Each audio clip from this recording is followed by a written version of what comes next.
हाँ जी शुरू करो।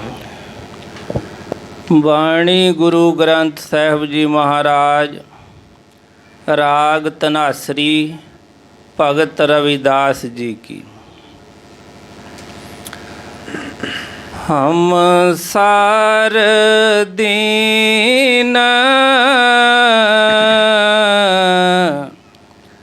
दयाल ना तुम सार अब पतियार क्या कीजे।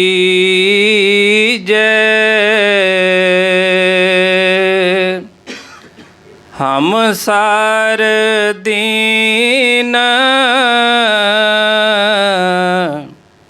दयाल ना तुम सार अब पतियार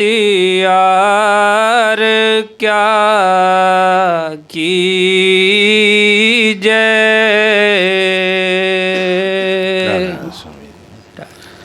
ਤੇ ਬਾਣੀ ਹਜ਼ੂਰ ਗੁਰੂ ਰਵਿਦਾਸ ਜੀ ਮਹਾਰਾਜ ਜੀ ਦੀ ਹੈ। ਬੇਨਤੀ ਪੁਕਾਰ ਆਪਣੇ ਸਤਿਗੁਰਾਂ ਦੇ ਚਰਨਾਂ ਦੇ ਵਿੱਚ ਕਰਨੀ ਸਿਖਾ ਰਹੇ ਨੇ, ਕਿਉਂਕਿ ਭਗਤੀ ਜਿਹੜੀ ਹੈ ਬੇਨਤੀ ਤੋਂ ਬਗੈਰ ਪੂਰੀ ਹੀ ਨਹੀਂ ਹੁੰਦੀ। ਕੋਈ ਵੀ ਜਿਹੜਾ ਭਗਤ ਹੈ, ਜਿਹੜਾ ਆਪਣੇ ਆਪ ਨੂੰ ਕਹਿੰਦਾ ਹੈ ਕਿ ਮੈਂ ਉਸ ਪਰਮਾਤਮਾ ਦਾ ਸਿੱਖ ਹਾਂ, ਭਗਤ ਹਾਂ, ਉਹ ਹਮੇਸ਼ਾ ਹੀ ਮਨ ਦੇ ਵਿੱਚ ਨੀਵਾਂਪਣ ਰੱਖਦਾ ਹੈ। ਕਦੇ ਵੀ ਉਹ ਮਨ ਦੇ ਵਿੱਚ ਮੈਂ ਨਹੀਂ ਆਉਣ ਦਿੰਦਾ, ਚਾਹੇ ਉਹ ਜਿੰਨਾ ਮਰਜ਼ੀ ਉੱਪਰ ਉੱਠ ਜਾਵੇ, ਪਰ ਉਹ ਹਮੇਸ਼ਾ ਹੀ ਮਨ ਕਰਕੇ ਆਪਣੇ ਸਤਿਗੁਰਾਂ ਦੇ ਚਰਨਾਂ ਦੇ ਵਿੱਚ ਝੁਕਿਆ ਹੀ ਰਹਿੰਦਾ ਹੈ। ਸਤਿਗੁਰੂ ਨੂੰ ਭਾਵੇਂ ਜਿੱਥੇ ਮਰਜ਼ੀ ਪਹੁੰਚਾ ਦੇਣ, ਸੰਸਾਰ ਦੀਆਂ ਜਿਹੜੀਆਂ ਮਰਜ਼ੀ ਬੁਲੰਦੀਆਂ ਤੱਕ ਪਹੁੰਚਾ ਦੇਣ, ਪਰ ਮਨ ਦੀ ਹਾਲਤ ਜਿਹੜੀ ਹੈ ਉਹ ਹਮੇਸ਼ਾ ਹੀ ਉਸੇ ਤਰ੍ਹਾਂ ਦੀ ਰਹਿੰਦੀ ਹੈ। ਸ਼ਬਦ ਅਸੀਂ ਵੀ ਪੜ੍ਹਦੇ ਹਾਂ, ਬਾਣੀ 'ਚੋਂ ਬੋਲਦੇ ਹਾਂ। ਹੁਣ ਵੀ ਅੱਜ ਵੀ ਸਤਿਗੁਰਾਂ ਦੀ ਹਾਜ਼ਰੀ ਦੇ ਵਿੱਚ ਸ਼ਬਦ ਬੋਲਿਆ ਗਿਆ, ਲੇਕਿਨ ਸਤਿਗੁਰ ਦਇਆ ਕਿਰਪਾ ਕਰਨ, ਜਿਸ ਤਰ੍ਹਾਂ ਦੀ ਭਾਵਨਾ ਉਹਨਾਂ ਦੀ ਹੈ ਉਸੇ ਤਰ੍ਹਾਂ ਦੀ ਭਾਵਨਾ ਕਿਤੇ ਸਾਡੀ ਵੀ ਸਾਰਿਆਂ ਦੀ ਬਣ ਜਾਵੇ। ਕਿਉਂਕਿ ਜਿਸ ਤਰ੍ਹਾਂ ਅਸੀਂ ਹੁਣ ਸਤਸੰਗ ਤੋਂ ਪਹਿਲਾਂ ਮੰਗਲਾਚਾਰ ਪੜ੍ਹੀਏ, ਸਤਿਗੁਰਾਂ ਦੇ ਹੁਕਮ ਅਨੁਸਾਰ ਸਤਸੰਗ ਦੀ ਸਮਾਪਤੀ ਦੇ ਵਿੱਚ ਬੇਨਤੀ ਪੜ੍ਹੀ ਜਾਂਦੀ ਹੈ, ਲੇਕਿਨ ਪੜ੍ਹਨ ਪੜ੍ਹਾਉਣ ਤੱਕ ਹੀ ਨਾ ਕੰਮ ਰਹਿ ਜਾਵੇ, ਬੇਨਤੀ ਕਰਨ ਦੀ ਆ ਜਾਵੇ, ਬੇਨਤੀ ਹੋ ਜਾਵੇ। ਕਿਉਂਕਿ ਪੜ੍ਹੀ ਦਾ ਤਾਂ ਰੋਜ਼ ਹੀ ਹੈ। ਬਹੁਤ ਜਿਹੜੀਆਂ ਕਵਿਤਾਵਾਂ, ਗਾਣੇ ਜਾਂ ਜਿਸ ਤਰ੍ਹਾਂ ਹੋਰ ਚੀਜ਼ਾਂ ਪੜ੍ਹੀਆਂ ਜਾਂਦੀਆਂ, ਇਸ ਤਰ੍ਹਾਂ ਹੀ ਅਸੀਂ ਬੇਨਤੀਆਂ ਵੀ ਪੜ੍ਹ ਦਿੰਦੇ ਹਾਂ। ਲੇਕਿਨ ਬੇਨਤੀ ਜਿਹੜੀ ਹੈ ਸਿਰਫ ਪੜ੍ਹਨ ਤੱਕ ਨਹੀਂ ਹੋਣੀ ਚਾਹੀਦੀ। ਬੇਨਤੀ ਸਤਿਗੁਰਾਂ ਦੇ ਚਰਨਾਂ ਦੇ ਵਿੱਚ ਸਾਡੀ ਜਿਸ ਤਰ੍ਹਾਂ ਮਨਜ਼ੂਰ ਹੋ ਜਾਣੀ ਚਾਹੀਦੀ, ਇਸ ਤਰੀਕੇ ਦੇ ਨਾਲ ਸਾਡੀ ਬੇਨਤੀ ਹੋਵੇ। ਔਰ ਮਨਜ਼ੂਰ ਕਿਸ ਤਰ੍ਹਾਂ ਹੁੰਦੀ ਹੈ? ਜਿਸ ਤਰ੍ਹਾਂ ਅਸੀਂ ਬਾਹਰਲੇ ਤੌਰ ਦੇ ਉੱਤੇ ਕੋਈ ਵੀ ਕਿਸੇ ਤਰ੍ਹਾਂ ਦੀ ਵੀ ਗਲਤੀ ਕੋਈ ਹੋ ਜਾਂਦੀ ਹੈ, ਅਸੀਂ ਕਿਸੇ ਕੋਲੋਂ ਮਾफ़ੀ ਮੰਗਦੇ ਹਾਂ, ਅਸੀਂ ਸੌਰੀ ਕਹਿ ਦਿੰਦੇ ਹਾਂ, ਲੇਕਿਨ ਸਿਰਫ ਮੂੰਹ ਤੋਂ ਕਹਿਣ ਦੇ ਨਾਲ ਉਹ ਚੀਜ਼ ਨਹੀਂ ਬਣਦੀ। ਅਗਲਾ ਬੰਦਾ ਜਿਹੜਾ ਉਸੇ ਵੇਲੇ ਮਹਿਸੂਸ ਕਰ ਲੈਂਦਾ ਹੈ, ਉਹ ਕਹਿੰਦਾ ਹੈ ਕਿ ਇਹ ਤਾਂ ਵੀ ਉੱਪਰੋਂ ਕਹਿ ਰਿਹਾ, ਇਹਨੇ ਅਜੇ ਗਲਤੀ ਤਾਂ ਮੰਨੀ ਨਹੀਂ, ਇਹ ਤਾਂ ਫਲਾਣੇ ਦੇ ਕਹਿਣ ਦੇ ਉੱਤੇ ਸੌਰੀ ਕਹਿ ਰਿਹਾ ਹੈ, ਮਾफ़ੀ ਮੰਗ ਰਿਹਾ ਹੈ, ਅਜੇ ਇਹਨੇ ਆਪਣੀ ਗਲਤੀ ਨਹੀਂ ਮੰਨੀ। ਔਰ ਜਦੋਂ ਤੱਕ ਉਹ ਚੀਜ਼ ਬਣਦੀ ਨਹੀਂ, ਉਦੋਂ ਤੱਕ ਦੂਸਰੇ ਪਾਸੋਂ ਜਿਹੜੀ ਦਇਆ ਕਿਰਪਾ ਹੁੰਦੀ ਨਹੀਂ। ਹੁਣ ਸਤਿਗੁਰ ਸਾਨੂੰ ਬੇਨਤੀ ਕਰਨਾ ਸਿਖਾ ਰਹੇ ਨੇ। ਆਪ ਤਾਂ ਉਹ ਉਸ ਰੰਗ ਦੇ ਵਿੱਚ ਰੰਗੇ ਹੁੰਦੇ ਨੇ, ਉਹਨਾਂ ਦੇ ਨਾਲ ਇੱਕਮਿਕ ਹੋਏ ਹੁੰਦੇ ਨੇ, ਲੇਕਿਨ ਆਪਣੇ ਸਿੱਖਾਂ ਨੂੰ ਬੇਨਤੀ ਕਰਨ ਦੀ ਜਾਂਚ ਦੱਸਦੇ ਨੇ ਕਿ ਬਈ ਇਸ ਤਰੀਕੇ ਦੇ ਨਾਲ ਜੇ ਉਹ ਬਚਨ ਸਾਡੇ, ਜਿਸ ਤਰ੍ਹਾਂ ਉਹਨਾਂ ਦੇ ਤੇ ਬਚਨ ਨੇ ਹਿਰਦੇ ਦੇ ਆਵਾਜ਼ ਸੀ, ਜੇ ਸਾਡੀ ਵੀ ਉਹ ਹਿਰਦੇ ਦੀ ਆਵਾਜ਼ ਬਣ ਜਾਵੇ। ਤੇ ਕਿਉਂਕਿ ਕਈ ਵਾਰ ਹੁੰਦਾ ਹੈ, ਦੇਖਿਆ ਜਾਂਦਾ ਹੈ ਸੰਗਤ ਦੇ ਵਿੱਚ। ਮੈਨੂੰ ਯਾਦ ਹੈ ਇੱਕ ਵਾਰ ਸਤਿਗੁਰਾਂ ਦੇ ਦਰਬਾਰ ਦੇ ਵਿੱਚ ਵੀ ਇਸ ਤਰ੍ਹਾਂ ਦਾ ਵਾਕਿਆ ਹੋਇਆ। ਕੋਈ ਸੇਵਾਦਾਰ ਸੀ, ਕੋਈ ਸ਼ਬਦ ਬੋਲ ਲਏ ਸੀ, ਉਹ ਬੜਾ ਮਸਤ ਹੋ ਕੇ ਅੱਖਾਂ ਬੰਦ ਕਰਕੇ ਸ਼ਬਦ ਬੋਲ ਲਏ। ਉਹਨਾਂ ਨੇ ਇੱਕ ਪੜ੍ਹਿਆ ਸ਼ਬਦ, ਉਸ ਤੋਂ ਬਾਅਦ ਦੂਸਰਾ ਸ਼ਬਦ ਬੋਲਿਆ। ਜਦੋਂ 2-3 ਸ਼ਬਦ ਬੋਲ ਦਿੱਤੇ ਉਹਨਾਂ ਨੇ, ਤੇ ਇੱਕ ਹੋਰ ਸੇਵਾਦਾਰ ਲਾਗੇ ਖੜਾ ਸੀ, ਆਪਣੀ ਵਾਰੀ ਦਾ ਇੰਤਜ਼ਾਰ ਕਰ ਰਿਹਾ ਸੀ। ਉਹ ਅੱਖਾਂ ਬੰਦ ਕਰਕੇ ਆਪਣੇ ਸ਼ਬਦ ਬੋਲ ਲਏ ਸੀ। ਉਹਨਾਂ ਨੇ ਜਦੋਂ 1-2 ਬੋਲੇ, ਉਹਨਾਂ ਨੇ ਵੇਖਿਆ ਲਾਗੇ ਸੇਵਾਦਾਰ ਨੇ ਕਿ ਪਤਾ ਨਹੀਂ ਮੇਰੀ ਵਾਰੀ ਆਉਣੀ ਜਾਂ ਨਹੀਂ। ਸ਼ਬਦ ਤਾਂ ਬੜਾ ਉਹ ਪਿਆਰ ਦਾ ਪੜ੍ਹ ਰਹੇ ਸੀ, ਪਰ ਉਹਨੇ ਜਦੋਂ ਮਾਈਕ ਚੁੱਕ ਕੇ ਆਪਣੇ ਅੱਗੇ ਰੱਖ ਲਿਆ ਸ਼ਬਦ ਬੋਲਣ ਵਾਸਤੇ, ਤੇ ਉਸੇ ਵੇਲੇ ਇੰਨਾ ਕ੍ਰੋਧ ਆ ਗਿਆ ਉਹਨਾਂ ਦੇ ਵਿੱਚ, ਤੇ 1-2 ਗੱਲਾਂ ਸੁਣਾ ਦਿੱਤੀਆਂ। ਇੱਥੋਂ ਪਤਾ ਚੱਲਦਾ ਹੈ कि नहीं अजे वो गल नहीं बनी। नाम रखाउण नाल जां बाहरों वेशभूषा धारण करन नाल वो गल नहीं बनती। कोई महात्मा सी, उन्हां दा सुनिया गुणगान सुनिया, कोई सिख सी जिन्हें वाकई ही सत्संग सुने सी, जिन्हों इस चीज़ का पता सी। कोई महात्मा शहर दे विच आए, बड़ी उन्हों की शोभा होने लगी, सारे कहन लगे कि बहुत ही शीतल ने, बहुत ही सुभाव वधिया है, बहुत इस तरह के ने। एक सिख को गया उन्होंने कोल, वो इस तरह धूनी लगा के अपनी बैठी पे सी। उन्होंने कहन लगे कि महात्मा जी तुहाडी बहुत शोभा सुनी है, तो मैनू तुहाडा शुभ नाम नहीं पता, अपना शुभ नाम की है। महात्मा कहन लगे, बड़े प्यार दे नाल कहन लगे जी मेरा नाम है जी शांति स्वरूप। वो कहन लगा हाँ क्या बात है, जिस तरह का देखिया सी, जिस तरह का सुनिया सी, उस तरह का ही नाम है शांति स्वरूप। कहन लगा बहुत मिल के शांति हुई हिरदे नूं। फिर लागे बैठ गया, थोड़ी देर वचन होंदे पे सी, थोड़ी देर तक फिर बोलन लगा, कहन लगा महाराज जी तुहाडा नाम विसर गया है, अपना नाम फिर एक बारी दस दिओ की नाम है। वो कहन लगे मेरा नाम बेटा शांति स्वरूप। कहन लगा फिर वाह जी वाह क्या बात है, बहुत वधिया नाम है, जिस तरह का नाम उस तरह के दर्शन। एक बारी हो गया, दो बारी हो गया, फिर थोड़ी देर बाद उठ के कहन लगा महाराज जी नाम विसर गया है। जो इस तरह 4-5 बार इस तरह किया, तो जिहड़े वो महात्मा सी वो धूनी लगाई सी सामने, वो विचों लकड़ कढ़ के वो मगर भज पे। कहते आ तैनूं मैं दसदा हुणे मेरा नाम की है। कहता कलोला करता पिया मेरे नाल। कहता नहीं बस मैं देखना ही सी कि नाम तो शांति स्वरूप, मैं वेखना सी कि भांबड़ कदों मचदा है। इस तरह नाम रखाउण दे नाल कोई नहीं सिख नहीं बन जाता, नाम रखाउण दे नाल वो गल नहीं बनती। कोई कहे जी मैं सिख हुन्ना है, कोई कहे हिंदू है, कोई कहे मुसलमान है, कुछ भी है, नाम कुछ भी रख लिए, नाम रखने नाल असीं कुछ भी नहीं बनते। बनन वास्ते की हुंदा है, उन्होंने कहा मिटा दे अपनी हस्ती को, गर कुछ मर्तबा चाहे कि दाना खाक में मिलकर गुले गुलजार होता है। मिटना पैंदा है पहला उस चीज़, क्योंकि साडी मैं जिहड़ी है इन्हें ही तो सानू दूर रखा है। परमात्मा तो किते दूर नहीं हैगा, वो तो साडे हिरदे दे विच ही है, हर घर दे विच वस रहा है। उन्होंने कहा कि सब घट मेरे साइयां सुंजी सेज ना कोई, पर बलिहारी उस घट के जिस घट प्रगट होए। है तो कहते सब दे अंदर ही है, पर जिस घट च प्रगट हो गया कहते उस तो मैं बलिहार जाना है। हुण असीं जिस तरह इत्थे बैठे हैं सारे, साडे जमीन के हर चप्पे चप्पे के उत्ते थल्ले सब नूं पता कि पानी है। जिथे भी असीं कोई बोर करके मेहनत करके असीं कोई ट्यूब लगाउने आ, पानी निकलता है, पर उस पानी का सानूं इत्थे बैठे कोई भी फायदा नहीं है। पानी तो हैगा है, पर जे सानूं हुणे प्यास लगे जां कोई असीं नहाउणा धोना होवे, वो पानी सानूं नहीं कोई चीज़ दिंदा, और साडी प्यास नहीं बुझाउंदा। लेकिन जे मेहनत करके इत्थे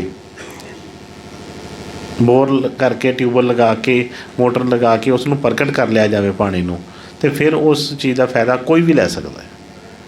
इस तरह वो परमात्मा के हर घट दे विच ही है, बाहर भी हर जगह कह लो कि जरे जरे दे विच मौजूद है, पर सानूं जदों तक वो चीज़ प्रगट रूप च नहीं मिलती असीं उस तो फायदा नहीं लै सकते। हुण सानूं बेनती करना दसदे ने कि किस तरीके दे नाल बेनती होएगी, क्योंकि असी बेनती अरदास करते हैं, पाठ रोज़ करते हैं, पूजा रोज़ करते हैं, मंदिर गुरुद्वारे रोज़ जाते हैं, पर वो गल क्यों नहीं बनती। कई बार असी सोचते हैं मन जिहड़ा है इस भावना च आ जाता है कि पता नहीं कोई परमात्मा है भी कि नहीं, कोई ईश्वर है भी है या नहीं। इन्ना मन जिहड़ा गिर जाता है नीचे, वो कदे वास्ते गिर जाता है, क्योंकि जो काम बार बार किया जाता कोई रिजल्ट नहीं आता, तो फिर मन तो परेशान होंदा ही है। पर जे असी तरीके दे नाल काम करिए, कोई गुरु कह लो, कोई टीचर कह लो, उहदे कहण दे उत्ते जिस तरह वो बता दसे उस तरीके दे नाल असीं वो काम करिए तो रिजल्ट जरूर आउंदा है। हुण एक बच्चे नूं कोई खाना बनाउणा आउंदा ही ना होवे, उन्हें सुनिया होवे कि इस तरह सब्जी बनती है, इस तरह कोई चीज़ मिठाई बनती है, वो सारा समान कट के लै आवे, कभी कोई चीज़ पा दे, कभी कोई वध घट कर दे, तो वो स्वाद नहीं होंदा उस चीज़ का। हुण इहदे नाल ये थोड़ा असीं कहीए कि नहीं इस दे नाल चीज़ बनती नहीं, भी किसी ना किसी उस्ताद की सानूं लोड़ पैंदी है। ਇਸੇ ਤਰ੍ਹਾਂ ਇਸ ਜੀਵਨ ਦੇ ਵਿੱਚ ਵੀ ਗੁਰੂ ਦੀ ਬਹੁਤ ਮਹਿਮਾ ਹੈ।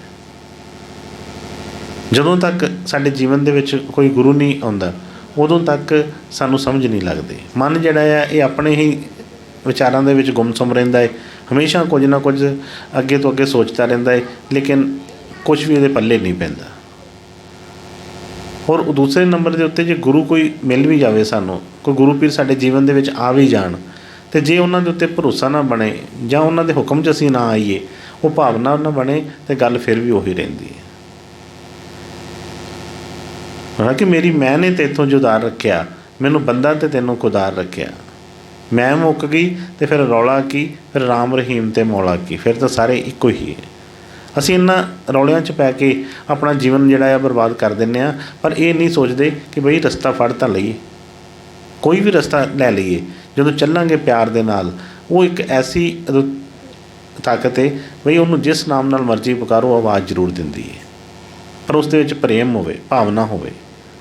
ਜੇ ਪ੍ਰੇਮ ਨਹੀਂ ਹੋਏਗਾ ਤਾਂ ਫਿਰ ਉਹ ਗੱਲ ਨਹੀਂ ਬਣੇਗੀ, ਕਿਉਂਕਿ ਉਹ ਅੰਤਰਜਾਮੀ ਹੈ। ਅਸੀਂ ਇਨਸਾਨ ਇੱਕ ਦੂਸਰੇ ਨੂੰ ਧੋਖਾ ਦੇ ਸਕਦੇ ਹਾਂ, ਲੇਕਿਨ ਉਹ ਅੰਤਰਜਾਮੀ ਹੈ। ਅੰਤਰਜਾਮੀ ਨੂੰ ਉਹਨੂੰ ਕਾਹਦੀ ਲੋੜ ਹੈ ਕਿਸੇ ਚੀਜ਼ ਦੀ? ਕਿਸੇ ਨੂੰ ਪੁੱਛਣਾ ਉਹਨੂੰ ਕੋਈ ਬਾਹਰੋਂ ਨਹੀਂ ਕੋਈ ਕਿਸੇ ਤਰ੍ਹਾਂ ਦਾ ਭਰਮਾ ਸਕਦਾ ਕਿ ਉਹਨੂੰ ਕੋਈ ਇਸ ਤਰ੍ਹਾਂ ਧੋਖਾਬਾਜ਼ ਕਰਕੇ, ਅੱਖਾਂ ਬੰਦ ਕਰਕੇ, ਜਾਂ ਅਸੀਂ ਬਹੁਤ ਮਾੜਾ ਗਲ 'ਚ ਪਾ ਕੇ, ਜਾਂ ਕੋਈ ਮੱਥੇ 'ਤੇ ਤਿਲਕ ਲਗਾ ਕੇ ਘੰਟਿਆਂ ਨੂੰ ਜਾ ਕੇ ਕਹੀਏ ਕਿ ਉਹਨੂੰ ਭਰਮਾ ਲਾਂਗੇ। ਨਹੀਂ, ਚਤੁਰਾਈ ਨਹੀਂ ਦੀਜੇ ਚਤੁਰਭੁਜ। ਇਸ ਕਰਕੇ ਪਿਆਰ ਦੇ ਨਾਲ ਨੀਵੇਂ ਹੋ ਕੇ ਜਦੋਂ ਅਸੀਂ ਉਹਨਾਂ ਦੇ ਚਰਨਾਂ 'ਚ ਬੇਨਤੀ ਕਰਦੇ ਹਾਂ ਤਾਂ ਉਹ ਦਇਆ ਕਿਰਪਾ ਕਰਦੇ ਨੇ।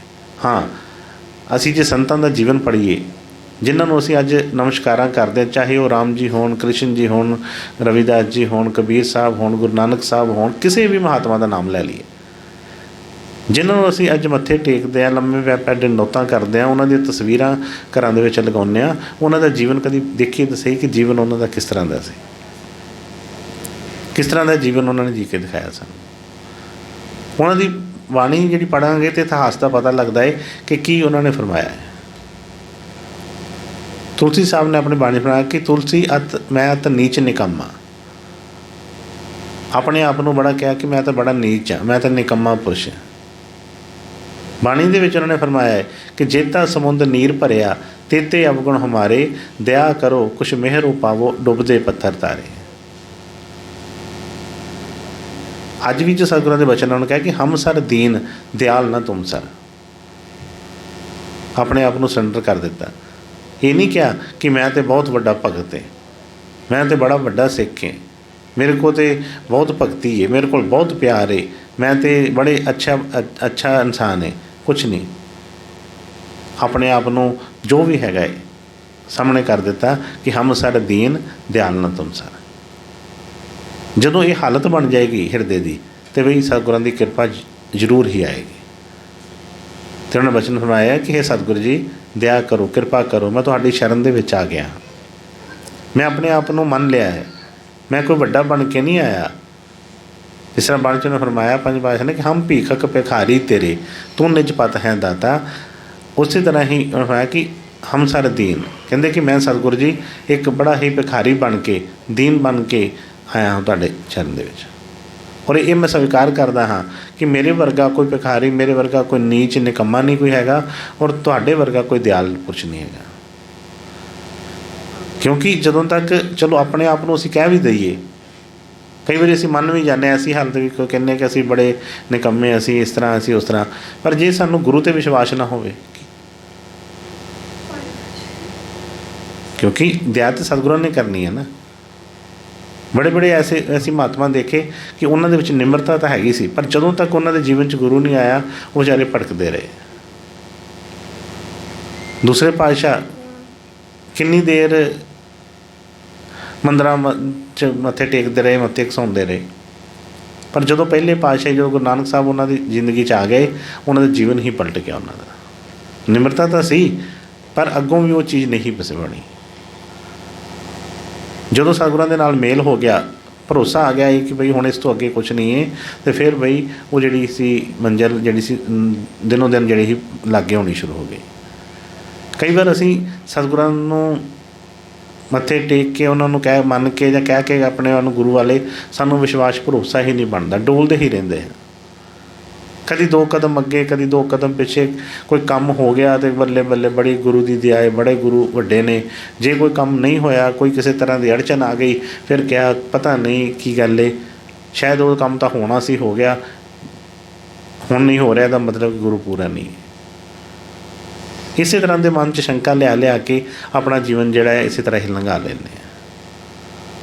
तो उन्होंने वचन फरमाया कि हम सर दीन दयाल ना तुम सर, कि हे सतगुरु जी मैं अज मंजूर कर लिया है, मंजूर कर लिया है तुहाडे चरनां दे विच कि मेरे वर्गा नीच कोई नहीं हैगा ते तुहाडे वर्गा दयाल कोई नहीं हैगा। मेरे औगण इन्ने ज़्यादा नहीं कि जिहड़े तुसीं बख्शण ना छो, तुहाडे भंडार दे विच दया ज़्यादा है। मेरे औगण मैनूं पता है जिन्ने मर्जी होण, तुहाडी दया दे अगे कुछ भी नहीं है। इस करके अज जदों मैं मन ही लिया है, फिर कहंदे कि अब पतियार क्या कीजिए, कहंदे कि हुण महाराज जी मेरी परीक्षा ना लो, परीक्षा दे विच मैं कभी पास नहीं हो सकता। इस करके जो मैं खुद ही मन लिया है कि मैं नीच हाँ, मैं दीन हाँ, तो फिर महाराज जी हुण किरपा करो मेरे ते दया कर दिओ। हाँ जी बेटे। हम सार दीन दयाल ना तुम सार, अब पतियार क्या कीजै,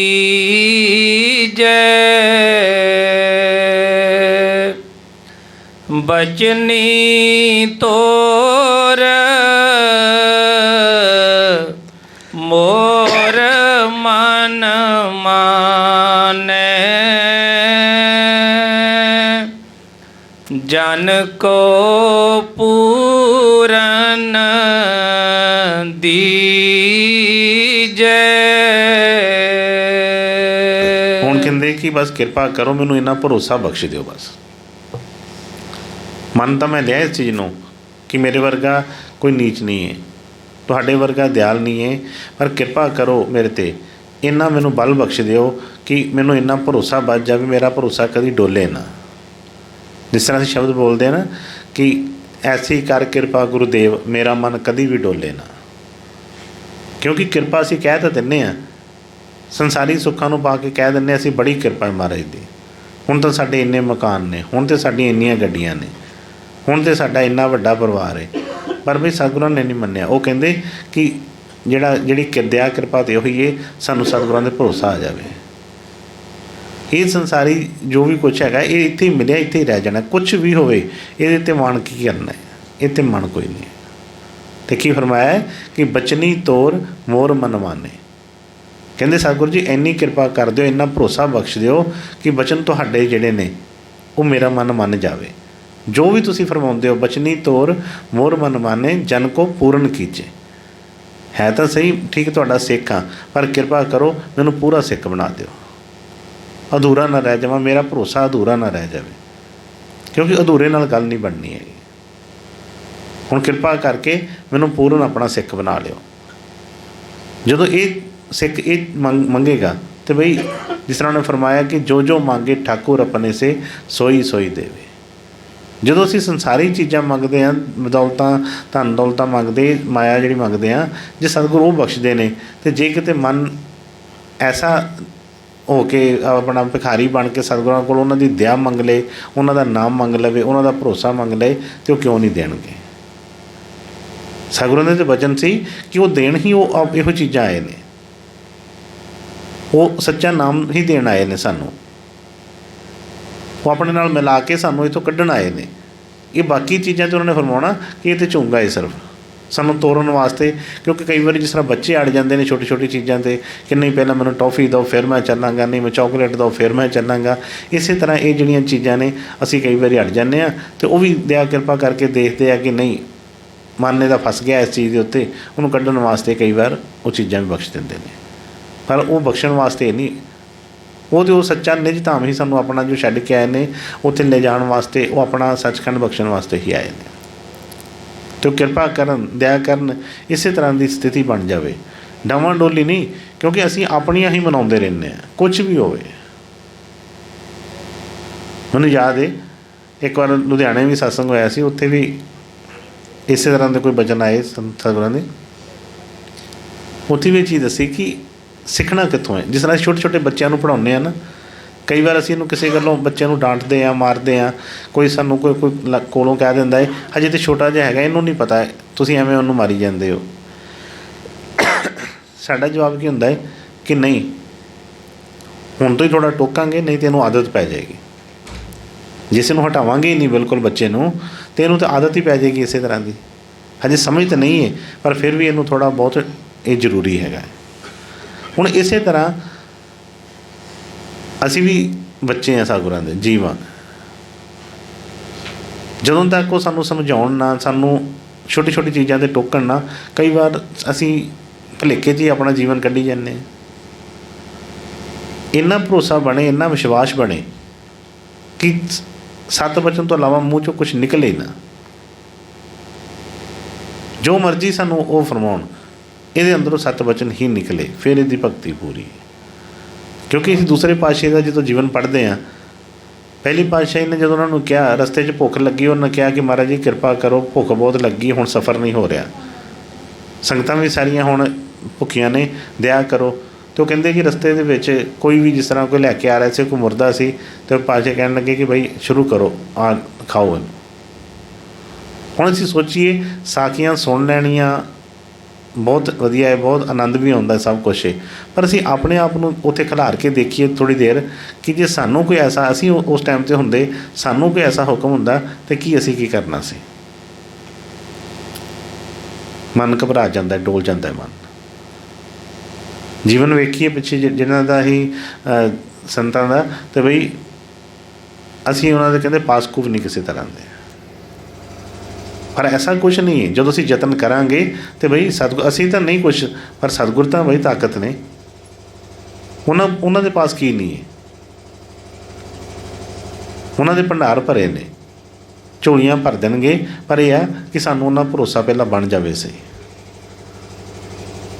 ਇਸ ਲਈ ਜਦੋਂ ਵੀ ਕੋਈ ਐਸਾ ਮੌਕਾ ਆਵੇ, ਆਪਣੇ ਆਪ ਨੂੰ ਪਰਖਦੇ ਜ਼ਰੂਰ ਰਹੀਏ ਕਿ ਸੱਤ ਬਚਨ ਕਿੰਨਾ ਕੀਤਾ, ਅਸੀਂ ਕਿੰਨੇ ਕੁ ਬਚਨ ਮੰਨੇ ਆ ਜਾਂ ਕਿੰਨੇ ਕੁ ਅਸੀਂ ਮਨਾਏ ਨੇ। ਕਿਉਂਕਿ ਪਿੱਛੇ ਵੀ ਇਤਿਹਾਸ ਦੇ ਵਿੱਚ ਇਸ ਤਰ੍ਹਾਂ ਹੁੰਦਾ ਰਿਹਾ, ਕਈ ਸਿੱਖ ਸੀ ਜਿਹੜੇ ਉਹ ਆਪਣੇ ਹੀ ਮਨਾਉਂਦੇ ਰਹੇ, ਪਰ ਸੁੱਖ ਜਿਹੜਾ ਮੰਨਣ ਦੇ ਵਿੱਚ, ਮਨਾਉਣ ਦੇ ਵਿੱਚ ਸੁੱਖ ਨਹੀਂ ਹੈਗਾ।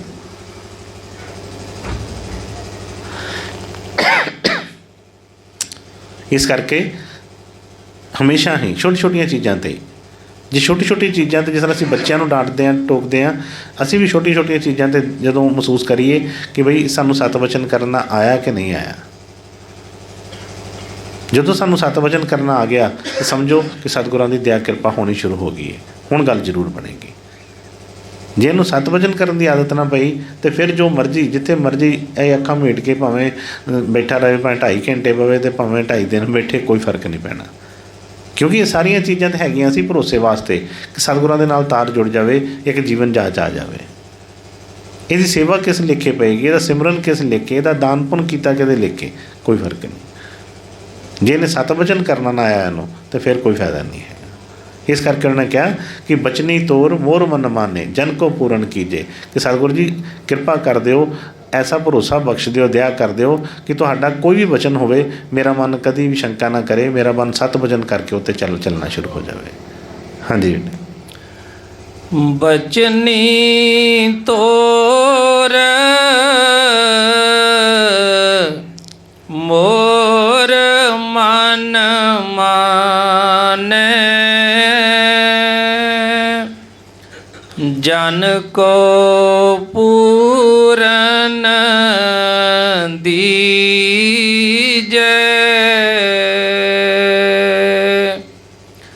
ਹਉ ਬਲ ਬਲ ਜਾਉ ਰਮਈਆ ਕਾਰਨੇ,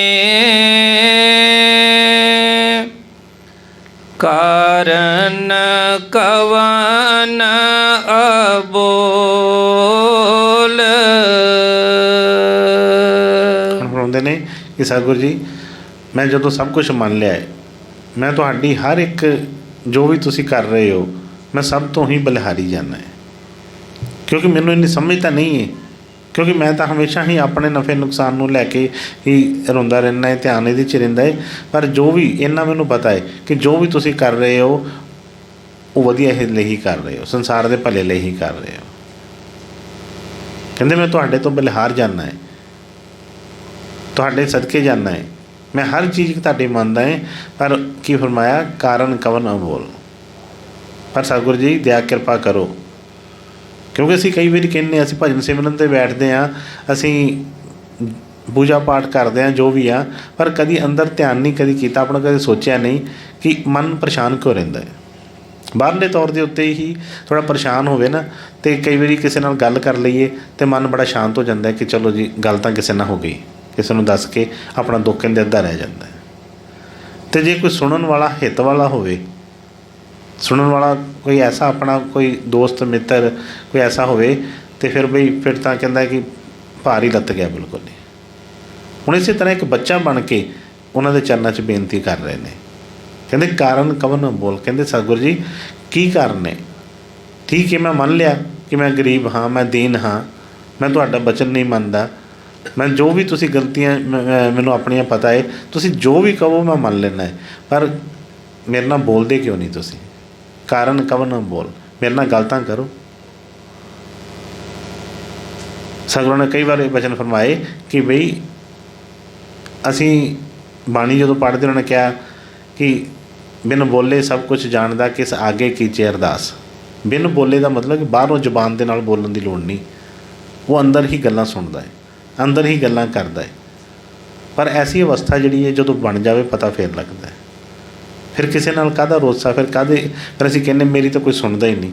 ਕਿਉਂ ਨਹੀਂ ਸੁਣਦਾ? ਸੁਣਨ ਵਾਲਾ ਤਾਂ ਇਹਦੇ ਨਾਲ ਹੀ ਹਮੇਸ਼ਾ। ਹੋਰ ਕੋਈ ਸੁਣੇ ਨਾ ਸੁਣੇ, ਉਹ ਬਈ ਇਹਦਾ ਜਿਹੜਾ ਸੱਜਣ ਜਿਸ ਨੂੰ ਕਹਿੰਦਾ ਸੁਣ ਯਾਰ ਹਮਾਰੇ ਸੱਜਣ, ਉਹ ਜਿਹੜਾ ਸੱਜਣ ਹੈ, ਉਹ ਮਿੱਤਰ ਜਿਹੜਾ ਹੈ, ਉਹ ਜ਼ਰੂਰ ਸੁਣਦਾ ਇਹਦੀ। ਪਰ ਇੱਕ ਵਾਰੀ ਉਹ ਪਤਾ ਲੱਗ ਜਾਵੇ ਕਿ ਕਿਸ ਤਰ੍ਹਾਂ ਗੱਲ ਕਰਦਾ ਹੈ, ਉਹ ਉੱਥੋਂ ਤੱਕ ਸਾਡਾ ਸ਼ਰਧਾ ਪਿਆਰ ਬਣ ਜਾਵੇ ਸਹੀ, ਉਹਦੀ ਦਇਆ ਕਿਰਪਾ ਜ਼ਰੂਰ ਹੁੰਦੀ ਹੈ। ਤਾਂ ਫਰਮਾਇਆ ਕਿ ਸਤਿਗੁਰੂ ਜੀ ਮੈਂ ਸਭ ਕੁਛ ਤੁਹਾਡੀ ਜੋ ਵੀ ਤੁਸੀਂ ਕਰ ਰਹੇ ਹੋ ਸਭ ਨੂੰ ਨਮਸਕਾਰ ਕਰਦਾ ਹੈ, ਸਭ ਕੁਛ ਮੰਨਦਾ ਹੈ, ਪਰ ਦਇਆ ਕਰੋ, ਕਿਰਪਾ ਕਰੋ, ਮੇਰੇ ਨਾਲ ਗੱਲਬਾਤਾਂ ਕਰੋ। ਹਾਂਜੀ। ਹਉ ਬਲ ਬਲ ਜਾਉ ਰਮਈਆ ਕਾਰਨੇ, ਕਾਰਨ ਕਵਨ ਅਬੋਲ। ਬਹੁਤ ਜਨਮ ਵਿਛਰੇ ਥੇ ਮਾਦੋ, ਇਹ ਜਨਮ ਤੁਮਾਰੇ ਲੇਖੇ। ਹਾਂਜੀ। ਕਹਿ ਰਵਿਦਾਸ ਆਸ ਲਗ ਜੀਵੋ, ਚਿਰ ਭਇਓ ਦਰਸ਼ਨ ਦੇਖੇ। ਜਿਸ ਤਰ੍ਹਾਂ ਆਪਣਾ ਪ੍ਰੇਮੀ ਪਿਆਰੇ, ਚਾਹੇ ਉਹ ਧੀਆਂ ਪੁੱਤਰ ਹੋਣ, ਚਾਹੇ ਭੈਣ ਭਰਾ ਹੋਣ, ਕਿਤੇ ਵੀ ਹੈ, ਜਦੋਂ ਸਾਡੀ ਉਹਨਾਂ ਨਾਲ ਗੱਲ ਨਾ ਹੋਵੇ, ਕਿਤੇ ਕੋਈ ਟਾਈਮ ਪੈ ਜਾਵੇ, ਅਤੇ ਮਨ ਜਿਹੜਾ ਨਾ ਵਿਲਕਦਾ ਪੂਰਾ ਕਿ ਬੜੇ ਦਿਨ ਹੋ ਗਏ। ਅੱਜ ਕੱਲ੍ਹ ਫੋਨ ਆ ਗਏ ਨੇ, 2-4 ਦਿਨ ਕਿਸੇ ਆਪਣੇ ਸਾਕ ਸੰਬੰਧੀ ਕੋਈ ਪਿਆਰੇ ਨਾਲ ਜਿਹਦੇ ਨਾਲ ਅਸੀਂ ਗੱਲ ਕਰਦੇ ਹੋਈਏ ਨਾ ਗੱਲ ਹੋਵੇ, ਅਤੇ ਮਨ ਟੈਨਸ਼ਨ ਕਰਦਾ, ਫਿਕਰ ਕਰਦਾ ਹੈ ਕਿ ਬਈ ਪਤਾ ਤਾਂ ਕਰੀਏ ਗੱਲ ਕੀ ਹੈ, ਕਿਉਂ ਨਹੀਂ ਫੋਨ ਕੀਤਾ। ਭਾਵੇਂ ਪਤਾ ਲੱਗ ਵੀ ਜਾਵੇ ਕਿ ਉਹ ਠੀਕ ਠਾਕ ਸਾਹਮਣੇ ਵੀ ਹੋਵੇ, ਪਰ ਫਿਰ ਵੀ ਮਨ ਚਾਹੁੰਦਾ ਹੈ ਕਿ ਮੇਰੇ ਨਾਲ ਕੋਈ ਨਾਰਾਜ਼ ਤਾਂ ਨਹੀਂ, ਕੋਈ ਨਾਰਾਜ਼ਗੀ ਤਾਂ ਨਹੀਂ ਕਿਸੇ ਦੀ, ਕੋਈ ਗੱਲ ਨਾ ਹੋ ਗਈ ਹੋਵੇ ਐਸੀ ਕਿ ਜਿਹਦੇ ਨਾਲ ਮੇਰੇ ਨਾਲ ਨਾਰਾਜ਼ ਹੋ ਗਿਆ ਹੋਵੇ ਮੇਰਾ। ਇਸ ਕਰਕੇ ਉਹਦਾ ਪਤਾ, ਜਿਸ ਤਰ੍ਹਾਂ ਪਿੱਛੇ ਨੇ ਫਰਮਾਇਆ ਨਾ ਕਿ ਕਾਰਨ ਕਵਨ ਅਬੋਲ, ਕਿ ਸਤਿਗੁਰੂ ਜੀ ਮੇਰੇ ਨਾਲ ਤੁਸੀਂ ਗੱਲਬਾਤ ਕਿਉਂ ਨਹੀਂ ਕਰ ਰਹੇ। ਹੁਣ ਸਾਨੂੰ ਪਤਾ ਹੀ ਨਹੀਂ ਲੱਗਦਾ, ਕਿਉਂਕਿ ਉਹ ਸਤਿਗੁਰਾਂ ਨੇ ਫਰਮਾਇਆ ਕਿ ਇੱਥੇ ਮਾਇਆ ਦੇ ਵਿੱਚ ਆਣ ਕੇ ਇੰਨੇ ਕੁ ਅਸੀਂ ਭੱਜ ਗਏ ਕਿ ਪਤਾ ਹੀ ਨਹੀਂ, ਸਾਨੂੰ ਆਪਣਾ ਯਾਦ ਹੀ ਭੁੱਲ ਗਿਆ ਕਿ ਅਸੀਂ ਕਿਸ ਸਤਿਗੁਰਾਂ ਦੇ ਬੱਚੇ ਹਾਂ, ਕਿੱਥੋਂ ਅਸੀਂ ਆਏ ਹਾਂ।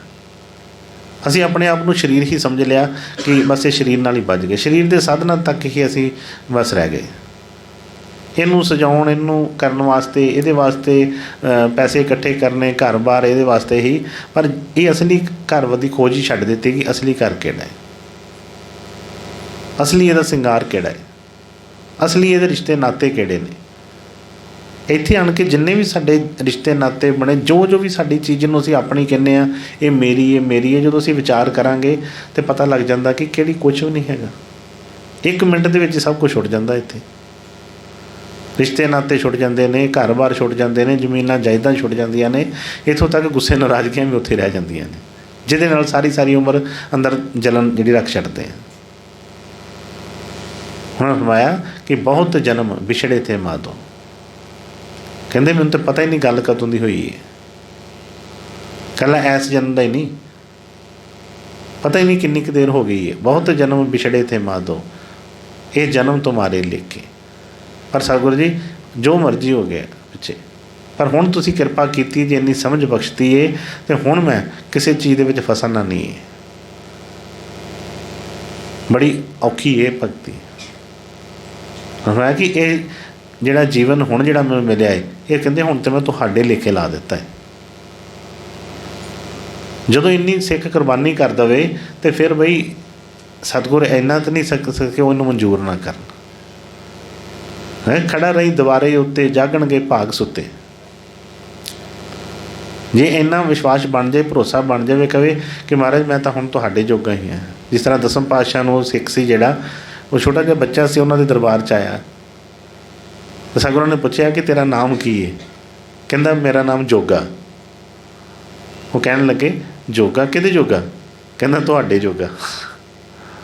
ਕਹਿਣ ਲੱਗੇ ਠੀਕ ਹੈ, ਜੇ ਤੂੰ ਮੇਰੇ ਜੋਗਾ ਤਾਂ ਫਿਰ ਮੈਂ ਵੀ ਤੇਰੇ ਜੋਗਾ ਹੀ। ਇਤਿਹਾਸ ਪੜ੍ਹਿਆ ਕਿ ਕਿਸ ਤਰ੍ਹਾਂ ਫਿਰ ਉਹਦੇ 'ਤੇ ਜਦੋਂ ਕੋਈ ਮੁਸ਼ਕਿਲ ਪਈ ਤਾਂ ਬਈ ਸਤਿਗੁਰਾਂ ਨੇ ਉਹਦੇ ਨਾਲ ਹੋ ਕੇ ਜਿਹੜੀ ਮਦਦ ਕੀਤੀ। ਸਿੱਖ ਉਹਦੇ ਰਿਹਾ ਉਹਨਾਂ ਦੀ ਸੇਵਾ 'ਚ।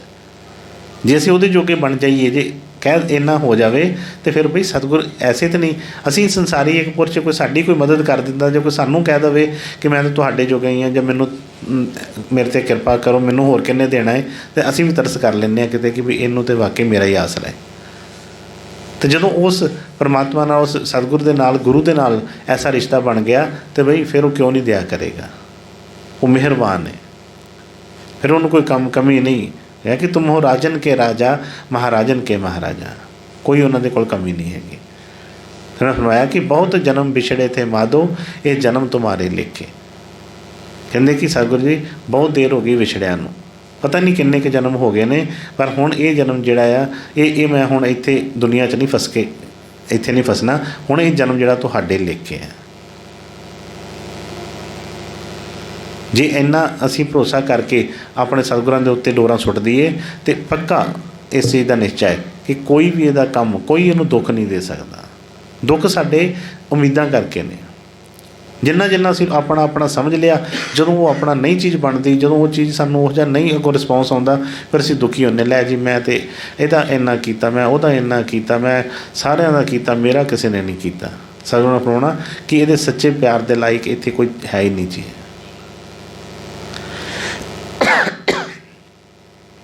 ਕਿਹਾ ਕਿ ਬਹੁਤ ਜਨਮ ਵਿਛੜੇ ਥੇ ਮਾਧੋ। ਸਤਿਗੁਰੂ ਜੀ ਬਹੁਤ ਜਨਮ ਹੋ ਗਏ। ਇਹ ਹੋਣਾ ਕਿ ਕਹਿ ਰਵਿਦਾਸ, ਇਹ ਆਸ ਲੱਗ ਜੀਵਾਂ। ਚਿਰ ਪਿਓ ਦਰਸ਼ਨ ਦੇਖ ਕੇ ਕਹਿੰਦੇ ਭਾਵੇਂ ਚਿਰ ਹੋ ਗਿਆ ਹੈ, ਪਤਾ ਹੀ ਨਹੀਂ, ਮੈਨੂੰ ਤਾਂ ਭੁੱਲ ਹੀ ਗਿਆ ਕਿ ਕਦੋਂ ਦੇ ਵਿਛੜੇ ਹਾਂ, ਪਰ ਆਸ ਹੈਗੀ ਹੈ ਮੇਰੇ ਮਨ 'ਚ। ਆਸ ਅਜੇ ਵੀ ਮੈਂ ਰੱਖੀ ਹੈ ਕਿ ਤੁਸੀਂ ਮਿਲੋਗੇ ਜ਼ਰੂਰ ਮੈਨੂੰ। ਆਸ ਨਹੀਂ ਮੈਂ ਛੱਡੀ ਹੈ, ਕਿਉਂਕਿ ਆਸ ਦੇ ਨਾਲ ਹੀ ਜੀਵਨ ਨੇ। ਜੇ ਅਸੀਂ ਆਸ ਹੀ ਛੱਡ ਦਈਏ ਕਿ ਨਹੀਂ ਪਤਾ ਨਹੀਂ ਕੀ ਗੱਲ ਹੋਣੀ ਕਿਸ ਤਰ੍ਹਾਂ, ਅਤੇ ਫਿਰ ਤਾਂ ਰਸਤਾ ਹੀ ਬੰਦ ਹੋ ਗਿਆ ਅੱਗੋਂ। ਹੈ ਕਿ ਕਹਿ ਰਵਿਦਾਸ ਆਸ ਲੱਗ ਜੀਵੋ। ਕਹਿੰਦੇ ਜੇ ਮੈਂ ਜੀਂਦਾ ਪਿਆ ਹੈ ਨਾ, ਤਾਂ ਸਤਿਗੁਰੂ ਜੀ ਹੋਰ ਨਹੀਂ, ਇਹ ਤੁਹਾਡੇ ਮਿਲਣ ਦੀ ਆਸ ਹੈ ਸਰ। ਮੈਨੂੰ ਪਤਾ ਹੈ ਕਿ ਤੁਸੀਂ ਮੇਰੇ ਵਾਸਤੇ ਹੀ ਆਏ ਹੋ, ਮੈਨੂੰ ਹੀ ਬਖਸ਼ਣ ਆਏ ਹੋ, ਮੇਰੇ ਗੁਨਾਹਾਂ ਨੂੰ ਬਖਸ਼ਣ ਆਏ ਹੋ, ਮੈਨੂੰ ਇੱਥੋਂ ਫਸਿਆਂ ਨੂੰ ਕੱਢਣ ਆਏ ਹੋ, ਅਤੇ ਬਈ ਹੁਣ ਕਿਰਪਾ ਕਰੋ, ਆਪਣੇ ਦਾਸ ਦੀ ਬੇਨਤੀ ਜਿਹੜੀ ਹੈ ਮਨਜ਼ੂਰ ਕਰ ਲਓ। ਹਾਂਜੀ ਬੇਟੇ। ਚਿਤ ਸਿਮਰਨ ਕਰੋ, ਨੈਣ ਆਵਲੋਕਨੋ,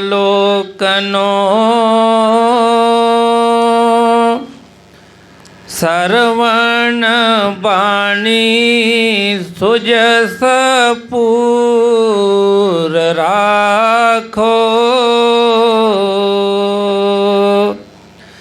ਮਨ ਸੋ ਮਦ ਕਰ ਕਰੋ ਚਰਨ ਹਿਰਦੈ ਤਰੋ। ਰਸਨ ਅਮਰਤ ਰਾਮ ਨਾਮ ਭਾਖੋ। ਹੁਣ ਅਗਲੀ ਬੇਨਤੀ ਹੈ ਕਿ ਸਤਿਗੁਰੂ ਜੀ ਦਇਆ ਕਿਰਪਾ ਕਰ ਦਿਓ ਮੇਰੇ 'ਤੇ ਇੰਨੀ। ਉਹਨਾਂ ਫਰਮਾਇਆ ਕਿ ਚਿੱਤ ਸਿਮਰਨ ਕਰੋ ਨੈਣ ਅਵਲੋਕਨ। ਕਹਿੰਦੇ ਸੀ ਚਿੱਤ ਕਰਕੇ ਮੈਂ ਹਮੇਸ਼ਾ ਹੀ ਤੁਹਾਡਾ ਸਿਮਰਨ ਕਰਦਾ ਰਹਾਂ, ਕਿਉਂਕਿ ਇਹੋ ਹੀ ਤਾਂ ਮੇਨ ਚੀਜ਼ ਹੈ। ਅਸੀਂ ਸਤਸੰਗ ਦੇ ਵਿੱਚ ਵੀ ਬੈਠਦੇ ਹਾਂ, ਅਸੀਂ ਮੰਦਰ ਗੁਰਦੁਆਰੇ ਵੀ ਜਾਂਦੇ ਹਾਂ, ਪਰ ਤਨ ਕਰਕੇ ਜਾਂਦੇ ਹਾਂ, ਚਿੱਤ ਕਰਕੇ ਨਹੀਂ ਜਾਂਦੇ। ਟੈਨਸ਼ਨ ਫਿਕਰ ਉਹੀ ਰਹਿੰਦੀ ਹੈ ਪਿੱਛੇ ਦੀ।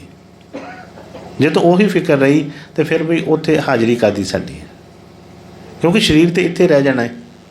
ਮਨ ਕਰਕੇ ਅਸੀਂ ਇੱਥੇ ਵੱਜੇ ਹਾਂ, ਤਨ ਕਰਕੇ ਨਹੀਂ ਵੱਜੇ। ਤਨ ਤਾਂ ਹਰ ਇੱਕ ਦਾ ਇੱਥੇ ਰਹਿ ਜਾਂਦਾ, ਛੁੱਟ ਜਾਂਦਾ ਹੈ, ਪਰ ਮਨ ਕਰਕੇ ਅਸੀਂ ਵੱਜੇ ਹਾਂ ਇੱਥੇ। ਜਦੋਂ ਜਦੋਂ ਆਪਣੀਆਂ ਡੋਰਾਂ ਇਹ ਮਨ ਵਾਲੀਆਂ ਢਿੱਲੀਆਂ ਨਹੀਂ ਕਰਾਂਗੇ, ਇਹਨੂੰ ਇੱਥੋਂ ਨਿਕਲੇਗਾ ਨਹੀਂ ਮਨ, ਉਦੋਂ ਤੱਕ ਮੁੜ ਮੁੜ ਕੇ ਇੱਥੇ ਹੀ ਆਉਣਾ ਪਵੇਗਾ। ਪਿੱਛੇ ਵੀ ਦੱਸਿਆ ਸੀ ਉਸ ਦਿਨ ਨਵੇਂ ਸਾਲ 'ਤੇ ਵੀ ਜਿਹੜੇ ਸਾਥ ਕਿ ਜਦੋਂ ਅਸੀਂ ਹੁਣ ਇੱਥੇ ਸਤਸੰਗ ਦੇ ਵਿੱਚ ਬੈਠੇ ਹਾਂ, ਜਦੋਂ ਅਸੀਂ ਤੋਂ ਉੱਠ ਕੇ ਜਾਂਦੇ ਹਾਂ ਤਾਂ ਕਿਸੇ ਦਾ ਵੀ ਕੋਈ ਕੀਮਤੀ ਸਮਾਨ ਇੱਥੇ ਰਹਿ ਜਾਵੇ, ਚਾਹੇ ਉਹ ਜਿੱਥੇ ਮਰਜ਼ੀ ਜਾਂਦਾ ਹੈ, ਜਦੋਂ ਉਹਨੂੰ ਯਾਦ ਆ ਗਿਆ ਉਹਨੂੰ ਵਾਪਸ ਆਉਣਾ ਹੀ ਪੈਣਾ। ਉਹਨੇ ਕਹਿਣਾ ਕਿ ਮੇਰੀ ਤਾਂ ਕੀਮਤੀ ਚੀਜ਼ ਉੱਥੇ ਰਹਿ ਗਈ, ਮਨ ਕਰਕੇ ਉਹ ਵੱਜਾ ਪਿਆ ਉਸ ਚੀਜ਼ ਦਾ। ਇਸੇ ਤਰ੍ਹਾਂ ਜਦੋਂ ਇੱਥੋਂ ਜੀਵਨ ਖਤਮ ਹੁੰਦਾ ਹੈ ਅਤੇ ਉਦੋਂ ਮਨ ਕਰਕੇ ਜਿੱਥੇ ਜਿੱਥੇ ਵੀ ਡੋਰਾਂ ਮਜ਼ਬੂਤ ਹੁੰਦੀਆਂ ਨੇ ਉੱਥੇ ਉੱਥੇ ਹੀ ਸਾਨੂੰ ਆਉਣਾ ਪੈਂਦਾ ਹੈ। ਪਰ ਜੇ ਇਹਨੂੰ ਸਤਿਗੁਰਾਂ ਦੇ ਸਿਮਰਨ 'ਚ ਲਗਾ ਦਿੱਤਾ ਤਾਂ ਫਿਰ ਬਈ ਕਾਹਦੀ, ਫਿਰ ਤਾਂ ਕੋਈ ਭੀੜ ਨਹੀਂ। ਅਤੇ ਉਹਨਾਂ ਨੇ ਫਰਮਾਇਆ ਕਿ ਚਿੱਤ ਸਿਮਰਨ ਕਰੋ ਨੈਣ ਅਵਲੋਕਨ ਸਰਵਣ ਬਾਣੀ ਸੁਜਸ ਪੀਰ ਰੱਖੋ। ਕਹਿੰਦੇ ਕਿ ਕੰਨਾਂ ਕਰਕੇ ਮੈਂ ਸਤਿਗੁਰਾਂ ਜੀ ਤੁਹਾਡੀ ਬਾਣੀ ਜਿਹੜੀ ਹੈ ਹਮੇਸ਼ਾ ਹੀ ਸੁਣਦਾ ਰਹਾਂ, ਤੁਹਾਡੇ ਜਿਹੜੇ ਵਚਨ ਨੇ ਉਹ ਮੇਰੇ ਕੰਨਾਂ ਦੇ ਵਿੱਚ ਹਮੇਸ਼ਾ ਹੀ ਜਿਹੜੇ ਹੀ ਚੱਲਦੇ ਰਹਿਣ। ਅੱਗੇ ਫਰਮਾਇਆ ਕਿ ਮਨ ਸੋ ਮਧੁਕਰ ਕਰੋ ਚਰਨ ਹਿਰਦੇ ਧਰੋ ਰਸਨ ਅੰਮ੍ਰਿਤ ਨਾਮ ਪਾਕੋ। ਕਹਿੰਦੇ ਇਹ ਮਨ ਜਿਹੜਾ ਹੈ ਇਹ ਭੌਰਾ ਬਣ ਜਾਵੇ, ਤੁਹਾਡੇ ਚਰਨ ਕਮਲ ਜਿਹੜੇ ਨੇ ਮੈਂ ਹਿਰਦੇ ਦੇ ਵਿੱਚ ਆਪਣੇ ਵਸਾਵਾਂ, ਔਰ ਮਨ ਜਿਹੜਾ ਭੌਰੇ ਵਾਂਗੂ ਉਹਦੇ ਹੀ ਆਲੇ ਦੁਆਲੇ ਰਹੇ। ਜਦੋਂ ਐਸੀ ਦਸ਼ਾ ਸਿੱਖ ਦੀ ਬਣ ਜਾਵੇ ਕਿ ਜਿਸ ਤਰ੍ਹਾਂ ਨੇ ਕਿਹਾ ਕਿ ਹੱਥ ਕਾਰ ਵੱਲ ਚਿੱਤ ਯਾਰ ਵੱਲ, ਅਤੇ ਫਿਰ ਬਈ ਕਿਸ ਤਰੀਕੇ ਨਾਲ ਹੋਏਗਾ ਕਿ ਇਹਦੇ ਕੋਲ ਕੋਈ ਭੈੜਾ ਕਰਮ ਹੋਏਗਾ।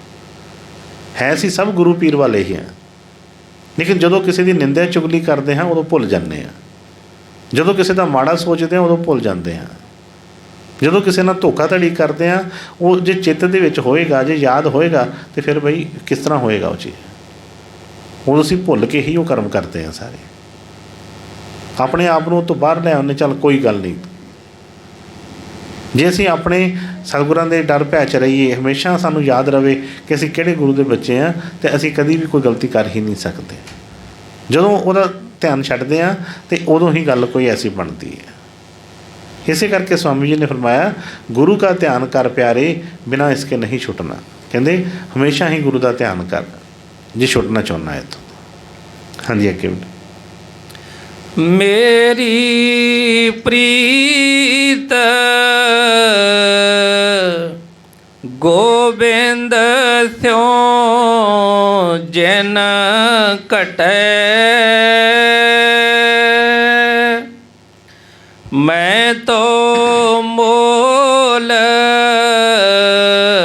ਮਹਿੰਗੀ ਲਈ ਜੀ ਸਟੈ। ਕਹਿੰਦੇ ਕਿ ਸਾਗੁਰ ਜੀ ਮੈਨੂੰ ਇੱਕੋ ਹੀ ਡਰ ਰਹਿੰਦਾ ਹੈ ਕਿ ਮੇਰੀ ਪ੍ਰੀਤ ਗੋਬਿੰਦ ਸਿਉ ਜਨ ਘਟੇ। ਕਹਿੰਦੇ ਕੋਈ ਐਸਾ ਨਾ ਕੋਈ ਪਲ ਆ ਜਾਵੇ ਕਿ ਜਦੋਂ ਮੇਰੀ ਤੁਹਾਡੇ ਨਾਲ ਪ੍ਰੀਤ ਘਟ ਜਾਵੇ, ਕਿਉਂਕਿ ਪ੍ਰੀਤ ਕਰਕੇ ਹੀ ਸਭ ਕੁਛ ਹੈ। ਜੇ ਪ੍ਰੀਤ ਹੀ ਜਾਂਦੀ ਰਹੀ ਤਾਂ ਫਿਰ ਇਹਦੇ ਕੁਛ ਵੀ ਨਹੀਂ ਹੈਗਾ। ਸਿੱਖ ਦੀ ਜਿਹੜੀ ਆ, ਸਿੱਖ ਦਾ ਜਿਹੜਾ ਗਹਿਣਾ ਕਹਿ ਲਈਏ, ਸਿੱਖ ਦਾ ਸ਼ਿੰਗਾਰ ਕਹਿ ਲਈਏ, ਉਹਦੇ ਸਭ ਕੁਛ ਹੀ ਉਹਦਾ ਸਤਿਗੁਰਾਂ ਦੀ ਪ੍ਰੀਤ ਹੁੰਦੀ ਹੈ। ਜਿਹਦੇ ਕੋਲ ਗੁਰੂ ਦੀ ਪ੍ਰੀਤ ਹੀ ਨਹੀਂ ਹੈ, ਭਰੋਸਾ ਹੀ ਨਹੀਂ ਹੈ, ਉਹ ਭਾਵੇਂ ਬਾਹਰੋਂ ਭਾਵੇਂ ਸਾਰਾ ਸੰਸਾਰ ਉਹਦੇ ਕੋਲ ਹੋਵੇ, ਉਹ ਖਾਲੀ ਦਾ ਖਾਲੀ ਹੀ ਹੈ। ਅਤੇ ਫਰਮਾਇਆ ਕਿ ਮੇਰੀ ਪ੍ਰੀਤ ਗੋਬਿੰਦ ਸਿਉ ਜਿਨ ਘਟੇ ਮੈਂ ਤੋਂ ਮੋਲ ਮਹਿੰਗੀ ਲਈ ਜੀ ਸਟੇ। ਕਹਿੰਦੇ ਕਿ ਸਤਿਗੁਰੂ ਜੀ ਮੈਂ ਆਪਣਾ ਜੀਵਨ ਕੁਰਬਾਨ ਕਰ ਦੇਵਾਂਗਾ ਉਹਦੇ ਵਾਸਤੇ। ਮੈਂ ਬੜੀ ਮਹਿੰਗੀ ਇਹ ਪ੍ਰੀਤ ਲਈ ਹੈ, ਕਿਉਂਕਿ ਪਿੱਛੇ ਆਇਆ ਬਹੁਤ ਜਨਮ ਵਿਛੜੇ ਥੇ ਮਾਧੋ। ਪਤਾ ਨਹੀਂ ਕਿੰਨੇ ਜਨਮਾਂ ਦਾ ਗੈਪ ਪਿਆ ਹੈ। ਹੁਣ ਜੇ ਕਿਰਪਾ ਕੀਤੀ ਹੈ ਤੁਸੀਂ, ਜੇ ਆਪਣੀ ਪ੍ਰੀਤ ਬਖਸ਼ੀ ਹੈ, ਤਾਂ ਕਦੀ ਵੀ ਐਸਾ ਮੌਕਾ ਨਾ ਆਵੇ ਕਿ ਮੇਰੀ ਜਿਹੜੀ ਆ ਪ੍ਰੀਤ ਘਟੇ।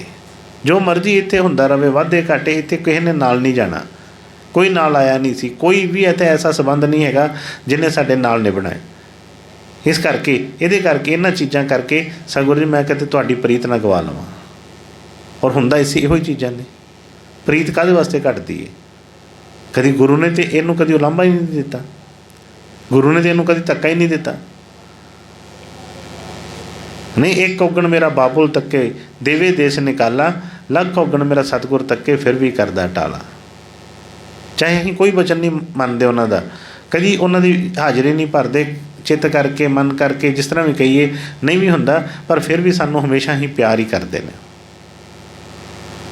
ਕਦੀ ਵੀ ਨਹੀਂ ਉਹਨਾਂ ਨੇ ਸਾਨੂੰ ਧੱਕਾ ਦਿੱਤਾ, ਪਰ ਫਿਰ ਵੀ ਅਸੀਂ ਉਹਨਾਂ ਦੇ ਨਾਲ ਹੀ ਉਹ ਚੀਜ਼ਾਂ ਉਲਾਂਭੇ ਕਿਸ ਚੀਜ਼ਾਂ ਤੋਂ ਦਿੰਦੇ ਹਾਂ? ਉਲਾਂਭੇ ਇਸ ਚੀਜ਼ ਤਾਂ ਨਹੀਂ ਕਦੀ ਹੁੰਦਾ, ਉਲਾਂਭੇ ਤਾਂ ਸੰਸਾਰੀ ਚੀਜ਼ਾਂ ਕਰਕੇ ਹੀ ਹੁੰਦੇ ਨੇ। ਸਤਿਗੁਰੂ ਨੇ ਕਈ ਵਾਰ ਫਰਮਾਉਣਾ ਕਿ ਜੋ ਮਰਜ਼ੀ ਹੋ ਜਾਵੇ, ਰਿਸ਼ਤੇਦਾਰਾਂ ਨਾਲ, ਧੀਆਂ ਪੁੱਤਰਾਂ ਨਾਲ ਇਹਦੀ ਜਿੰਨੀ ਮਰਜ਼ੀ ਵਿਗੜ ਜਾਵੇ, ਪਰ ਇਹ ਕਦੀ ਨਹੀਂ ਪਿੱਛੇ ਹਟੇਗਾ ਕਿਸੇ ਗੱਲੋਂ। ਕਹਿਣਾ ਕਿ ਕੋਈ ਗੱਲ ਹੋ ਜੇ, ਇੱਕ ਸਤਿਸੰਗ ਸਾਹਿਬ ਨੇ ਵਚਨ ਫਰਮਾਏ ਕਿ ਹੋਰ ਤਾਂ ਛੱਡਿਆ, ਘਰ ਦੇ ਵਿੱਚ ਕੋਈ ਬੱਚਾ ਬਿਮਾਰ ਪੈ ਗਿਆ ਅਤੇ ਤਾਂ ਇਹਦੀ ਪ੍ਰੀਤ ਘੱਟ ਗਈ, ਭਰੋਸਾ ਘੱਟ ਗਿਆ। ਜੇ ਕੋਈ ਬੱਚਾ ਪੜ੍ਹਦਾ ਨਹੀਂ ਹੈ ਤਾਂ ਇਹਨੇ ਕਹਿਣਾ ਕਿ ਬਈ ਗੁਰੂ ਨੇ ਕੀ ਕੀਤਾ। ਜੇ ਕੋਈ ਬਿਮਾਰ ਪੈ ਜਾਏ ਤਾਂ ਵੀ ਗੁਰੂ 'ਤੇ ਹੀ ਰੋਸ। ਇੱਥੋਂ ਤੱਕ ਕਿ ਕੋਈ ਡੰਗਰ ਵੱਛਾ ਵੀ ਬਿਮਾਰ ਹੋ ਜਾਂਦਾ, ਕੋਈ ਮਰ ਜਾਂਦਾ ਹੈ, ਅਤੇ ਕਹਿਣਾ ਕਿ ਨਹੀਂ ਗੁਰੂ ਨੇ ਇਹਦੀ ਸੰਭਾਲ ਨਹੀਂ ਕੀਤੀ। ਇਹ ਹਰ ਚੀਜ਼ 'ਤੇ ਗੁਰੂ ਨਾਲ ਹੀ ਰੋਸ ਕਰਦਾ ਹੈ। ਬੱਚੇ ਛੱਡ ਕੇ ਤੁਰ ਪੈਣ, ਇਹਦੇ ਨਾਲ ਬੋਲਣ ਚੱਲਣ ਨਾ, ਤਾਂ ਵੀ ਗੁਰੂ ਨਾਲ ਹੀ ਰੋਸ। ਹਰ ਚੀਜ਼ 'ਤੇ ਗੁਰੂ ਨਾਲ ਹੀ ਰੋਸ ਹੁੰਦਾ ਹੈ। ਉਹਨਾਂ ਨੇ ਫਰਮਾਇਆ ਕਿ ਬਈ ਸਤਿਗੁਰੂ ਜੀ ਕਿਰਪਾ ਕਰੋ, ਹੁਣ ਬੜੀ ਮਹਿੰਗੀ ਮੈਂ ਇਹ ਜਿਹੜੀ ਪ੍ਰੀਤ ਤੁਹਾਡੇ ਲਈ ਹੈ, ਕਿਰਪਾ ਕਰਿਓ ਕਿ ਕਦੀ ਵੀ ਇਹ ਮੇਰੇ ਘਟੇ ਨਾ, ਕਦੀ ਵੀ ਐਸਾ ਕਦੀ ਪਲ ਨਾ ਆਵੇ ਜਦੋਂ ਮੇਰਾ ਭਰੋਸਾ ਜਿਹੜਾ ਕਮਜ਼ੋਰ ਪੈ ਜਾਵੇ। ਹਾਂਜੀ ਬੇਟਾ। ਸਾਧ ਸੰਗਤ ਬਿਨਾ ਭਾਉ ਨਹੀਂ ਉਪਜੈ, ਭਾਵ ਬਿਨ ਭਗਤ ਨਹੀਂ ਹੋਏ ਤੇਰੀ।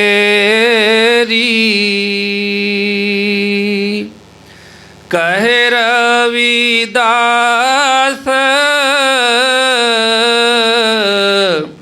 ਇੱਕ ਬੇਨਤੀ ਹਰ ਸਿਉ, ਪੈਜ ਰੱਖੋ ਰਾਜਾ ਰਾਮ ਮੇਰੀ।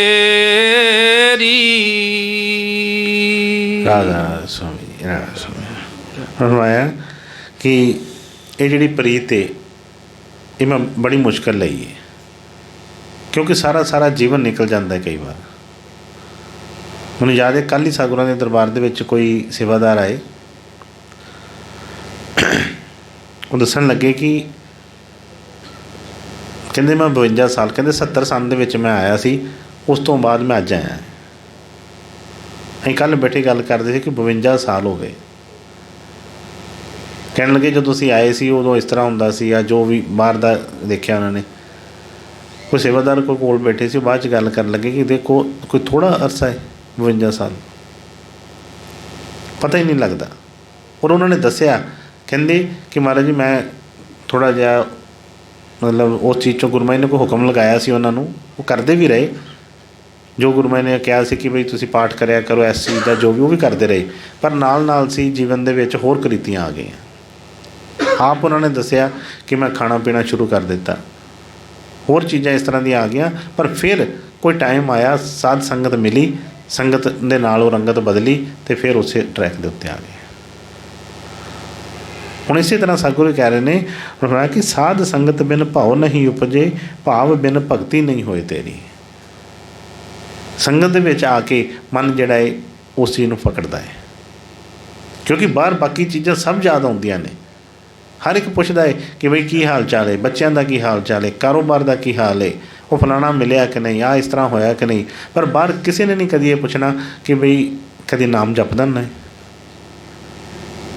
ਕਦੀ ਗੁਰੂ ਦਾ ਵਚਨ ਮੰਨਦਾ ਹੈ, ਕਿਸੇ ਨੇ ਨਹੀਂ ਕਦੀ ਇਹ ਪੁੱਛਣਾ। ਬਾਕੀ ਚੀਜ਼ਾਂ ਦੇ ਹਾਲ ਚਾਲ ਸਭ ਪੁੱਛਣਗੇ, ਪਰ ਜਿਹੜਾ ਅਸਲੀ ਹਾਲ ਚਾਲ ਪੁੱਛਣ ਵਾਲੀ ਗੱਲ ਸੀ ਉਹ ਨਹੀਂ ਯਾਦ ਰਹਿੰਦੀ। ਉਹਨੇ ਫਰਮਾਇਆ ਕਿ ਉਸੇ ਤਰ੍ਹਾਂ ਹੀ ਕਿ ਬਿਨ ਭਾਵ ਭਗਤੀ ਨਹੀਂ ਹੋਈ ਤੇਰੀ।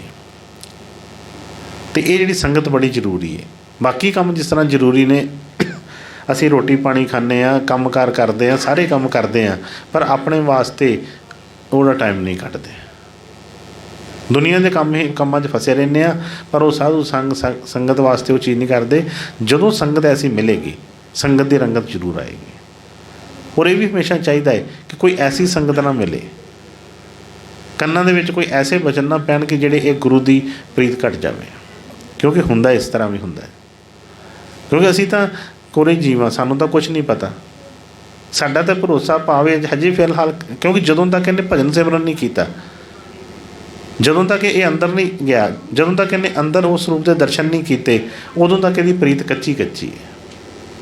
ਜਿੰਨੀ ਮਰਜ਼ੀ ਇਹਦੀ ਪ੍ਰੀਤ ਹੋਵੇ, ਇੱਕ ਸੈਕਿੰਡ ਨਹੀਂ ਲੱਗਦਾ ਕਿ ਟੁੱਟਦੇ। ਕਿਉਂਕਿ ਇਹ ਪ੍ਰੀਤ ਕਾਹਦੀ ਹੈ? ਬਾਹਰ ਦੀ ਪ੍ਰੀਤਾਂ ਨੇ। ਸੰਗਤ 'ਚ ਬੈਠੇ ਜੈਸੀ ਸੰਗਤ ਮਿਲੀ ਵੈਸੀ ਰੰਗਤ ਚੜ੍ਹ ਗਈ। ਕਿਸੇ ਨੇ ਬੜੀ ਉਸਤਤ ਕੀਤੀ ਤੇ ਬੜਾ ਉਸ ਤਰ੍ਹਾਂ ਦਾ ਰੰਗ ਚੜ੍ਹ ਗਿਆ। ਜੇ ਕਿਸੇ ਨੇ ਨਿੰਦਿਆ ਕੀਤੀ ਤੇ ਫਿਰ ਉਸੇ ਤਰ੍ਹਾਂ ਦਾ ਹੀ ਡਾਊਨ ਆ ਗਏ। ਕਿਸੇ ਨੇ ਕਹਿ ਦਿੱਤਾ ਕਿ ਬੜੇ ਚੰਗੇ ਸਾਧੂ ਨੇ ਤੇ ਉਹ ਬੜਾ ਹੋ ਗਿਆ। ਜੇ ਕਿਸੇ ਨੇ ਕਹਿ ਦਿੱਤਾ ਕੋਈ ਐਸਾ, ਤੇ ਉਸੇ ਵੇਲੇ ਮਨ ਦਾ ਭਾਵ ਬਦਲ ਗਿਆ। ਇਹ ਕਾਹਦੀ ਪ੍ਰੀਤ ਹੈ? ਇਹ ਪ੍ਰੀਤ ਨਹੀਂ ਹੈ। ਪਰ ਜੇ ਸਤਿਗੁਰਾਂ ਦੇ ਉਸ ਰਸਤੇ 'ਤੇ ਚੱਲ ਕੇ ਉਹ ਚੀਜ਼ ਦੇ ਦੱਸੇ ਉੱਥੇ ਅਸੀਂ ਪਹੁੰਚ ਗਏ, ਫਿਰ ਨਹੀਂ ਇਹ ਕਦੇ ਹੋਏਗੀ। ਅਤੇ ਉਹਨੇ ਫਰਮਾਇਆ ਕਿ ਬਈ ਬਿਨਾਂ ਸਾਧ ਸੰਗਤ ਬਿਨਾਂ ਭਾਵ ਨਹੀਂ ਉਪਜੇ, ਭਾਵ ਬਿਨਾਂ ਭਗਤੀ ਨਹੀਂ ਹੋਏ ਤੇਰੀ। ਕਹੇ ਰਵਿਦਾਸ ਇੱਕ ਬੇਨਤੀ ਹਰਿ ਸਿਉ, ਪੈਜ ਰੱਖੋ ਰਾਜਾ ਆਰਾਮ ਮੋਰੀ। ਕਹਿੰਦੇ ਸਤਿਗੁਰੂ ਜੀ ਦਇਆ ਕਰੋ, ਮੈਂ ਤੁਹਾਡੇ ਚਰਨਾਂ ਦੇ ਵਿੱਚ ਅਰਦਾਸ ਬੇਨਤੀ ਕਰ ਰਿਹਾ ਹਾਂ ਕਿ ਇਸ ਲੋਕ ਪਰਲੋਕ ਦੇ ਵਿੱਚ ਤੁਸੀਂ ਹੀ ਮੇਰੀ ਲਾਜ ਰੱਖਣੀ ਹੈ, ਕਿਉਂਕਿ ਹੋਰ ਕੋਈ ਵੀ ਚੀਜ਼ ਮੇਰੀ ਪੈਜ ਨਹੀਂ ਰੱਖ ਸਕਦੀ। ਜੋ ਮਰਜ਼ੀ ਇੱਥੇ ਮੈਨੂੰ ਮਿਲ ਜਾਵੇ, ਮੈਨੂੰ ਪਤਾ ਹੈ ਕਿ ਮੇਰੀ ਪੱਤ ਇੱਕ ਦਿਨ ਲੁੱਟੀ ਜਾਣੀ ਹੈ। ਧਰਮਰਾਜ ਨੇ ਜਦੋਂ ਲੇਖਾ ਕਰਨਾ ਹੈ, ਉਹਨੇ ਕੁਛ ਨਹੀਂ ਮੰਨਣਾ ਹੈ ਕਿ ਅਵਰ ਕਰਤੂਤ ਸਗਲੀ ਜਮ ਡਾਨੇ, ਗੋਬਿੰਦ ਭਜਨ ਮਿਲ ਤਿਲ ਨਾ ਮਾਨੇ। ਕਹਿੰਦੇ ਉੱਥੇ ਕੋਈ ਚੀਜ਼ ਨਹੀਂ ਚੱਲਣੀ। ਇੱਥੇ ਧੀਆਂ ਪੁੱਤਰ ਪੈਦਾ ਕੀਤੇ, ਇੱਥੇ ਬਾਕੀ ਸੰਸਾਰੀ ਕੰਮ ਕੀਤੇ, ਕੋਠੀਆਂ ਕਾਰਾਂ ਬਣਾਈਆਂ, ਉਹਨੇ ਕੁਝ ਨਹੀਂ ਪੁੱਛਣਾ। ਉਹਨੇ ਸਿਰਫ ਇੱਕੋ ਗੱਲ ਪੁੱਛਣੀ, ਜਿਸ ਕੰਮ ਵਾਸਤੇ ਭੇਜਿਆ ਸੀ ਉਹ ਕੰਮ ਹੋ ਗਿਆ ਕਿ ਨਹੀਂ ਹੋ ਗਿਆ। ਉੱਥੇ ਤੁਸੀਂ ਹੀ ਮੇਰੀ ਪੈਜ ਰੱਖ ਸਕਦੇ ਹੋ। ਇਸ ਕਰਕੇ ਕਿਰਪਾ ਕਰੋ, ਦਇਆ ਕਰੋ, ਐਸਾ ਜਿਹੜਾ ਆ ਮੈਨੂੰ ਭਰੋਸਾ ਬਖਸ਼ੋ ਕਿ ਕਦੀ ਵੀ ਮੈਂ ਤੁਹਾਡੇ ਤੋਂ ਵਿਛੜਾ ਨਾ। ਸਤਿਗੁਰ ਦਇਆ ਕਿਰਪਾ ਕਰਨ, ਸਭ ਦੀਆਂ ਹਾਜ਼ਰੀਆਂ ਮਨਜ਼ੂਰ ਕਰਨ, ਸਭ ਨੂੰ ਐਸਾ ਭਰੋਸਾ ਭਾਵ ਬਖਸ਼ਣ, ਤਾਂ ਜੋ ਹਮੇਸ਼ਾ ਹੀ ਅਸੀਂ ਮਨ ਕਰਕੇ ਸਤਿਗੁਰਾਂ ਦੇ ਚਰਨਾਂ ਦੇ ਵਿੱਚ ਜੁੜੇ ਰਹੀਏ। ਰਾਧਾ ਸੁਮੀ, ਰਾਧਾ ਸੁਮੀ।